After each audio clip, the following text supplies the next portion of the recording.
Okay, so after discussion of the harm of the inbreeding, now question comes, what is the solution for the inbreeding depression?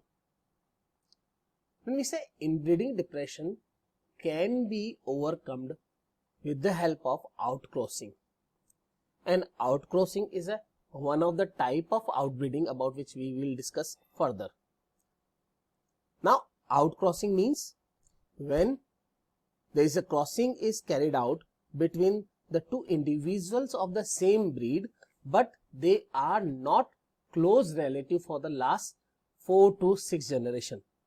When we do this type of the crossing for the 1 or 2 time during the inbreeding, then what happened?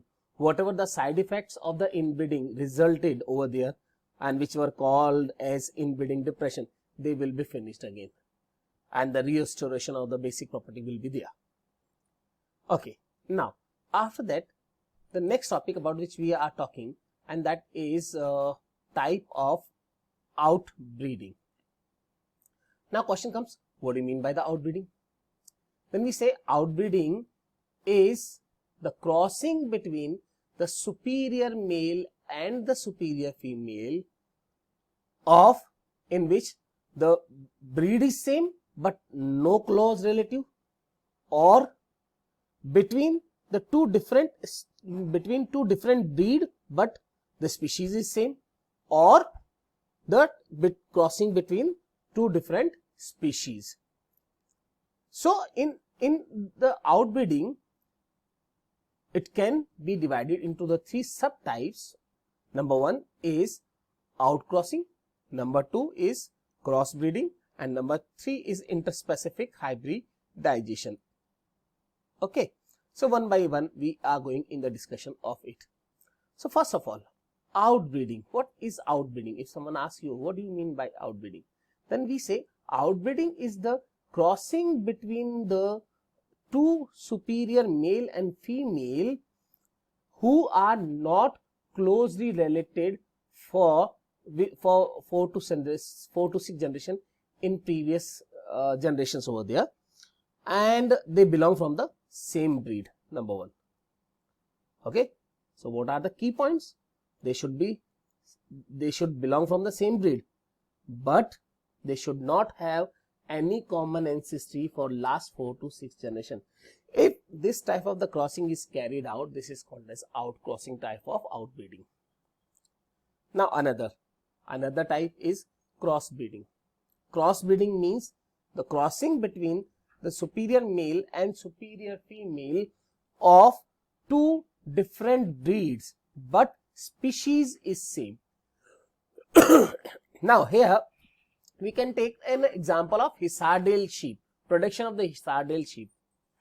Hisardale sheep was produced by the crossing between the ewe of the Bikaneri sheep and the ram of the Bikaneri ram, ram of the Merino ram, sorry. Okay, when the crossing was carried out between the 2 different breed, just see here, Merino is a one breed and the Bikaneri sheep is another breed, but they both are having the same species. So when the crossing was carried out in between them, in that case what happened, the new species was originated over there, and that is Hisardale, and that was the example of the crossbreeding. Clear? Now then another one is interspecific hybridization. The question comes, what do you mean by the interspecific hybridization? When we say interspecific hybridization means when the crossing is carried out between the individuals of the 2 different species. Say for mule. When we talk about the production of the mule, mule is the result of the crossing between the male donkey and the female horse. Now see, the genus of the donkey and horse is same, but they belong from the 2 different species. So in between 2 different species, when the crossing is carried out and the new offspring was produced, that is the result of interspecific hybridization. Now remember one thing here, when we are doing the crossing in between the 2 different species, then usually in these cases the young ones which are produced, they are called as hybrid vigor, and these hybrid vigors are sterile. Okay, like mule. When we talk about the mule, which is the result of the crossing between the male donkey and the female horse, they are sterile. They cannot give birth to the young ones. Okay. Now question comes, sir, if what we do, if we take a vice versa condition, means the female donkey and the male horse is taken, then the offspring which produce over there will also called as mule. Then we say no, that will be called as hinny. Okay, so this is the process of the outbreeding. So in outbreeding, what we are saying, that outbreeding itself can be performed by the three ways. The one is outcrossing, another is crossbreeding, and the third one is interspecific hybridization. Okay, hope this thing is clear to you all. And now one more important question comes in the boards, and that is MOIT, multiple ovulation and embryo transfer technique. Now what is this MOET and what are the uses of this? Suppose we want to increase the herd size in a very small time period of a better quality cow. Means you have a better quality cow which is giving the production 35 liter per day per lactation. Definitely you wish that you should have the more and more offsprings of this cow which is giving the high amount of the milk per lactation. And for this purpose, what you want to give birth to the more and more young ones of this cow. But unfortunately we know that during the normal process of the reproduction, only one ovum will be produced by that cow, and in a one breeding season only one offsprings will be produced. Now how can I increase the herd size? For this MOET technique can be helpful. And this MOIT technique, what we do, we select the superior female, and this superior female is administered with the help of the gonadotropic hormones, GTH. We all know the two types of the gonadotropic hormones are there. One is the follicle stimulating hormone and the another is the luteinizing hormone. So first of all, we treat it with the follicle stimulating hormone. So the more number of the follicles start developing and the ovum forms in them, and then we luteinize them with the help of the administration of the LH, luteinizing hormone. And in this way, from this superior cow who is having the better lactation, in a one breeding season, we produces 6 to 8 eggs in place of the normal condition where the one egg was producing. And that is what? Multiple ovulation. The phenomena from this to this. What is it actually? This is the multiple ovulation. So with the help of the hormonal treatment, we did the multiple ovulation. Now after this multiple ovulation, what?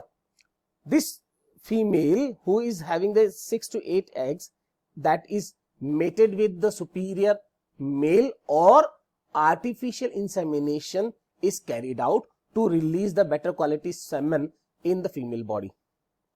And in this way, we produces the zygote after the fertilization, and that zygote when convert into the 32 celled stage. Okay, when it become the blastula, 32 celled stage. So before implantation of this 32 celled stage zygote, what we do? We take out, we recover it from that superior female, and these all 6 to 8 fertilized zygote of the 32 celled stage, they are transferred into the surrogate mother. And these surrogate mothers, when give birth to the young ones, definitely these all young ones will be the copy of this better quality female from which the fertilized ovum were taken. And in that way, in a one breeding season, in a short duration, we can produce 6 to 8 young ones in place of the one.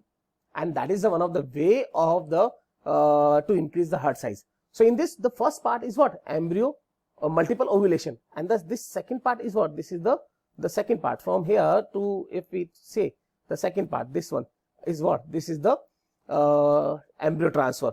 That embryo is transferred into the surrogate mothers, and then the offsprings are produced. So hope this animal breeding topic is clear to you all. Remember, this animal topic is a very animal breeding is a very important topic, and usually in the boards the 1 or 2 question comes from this segment. Thank you.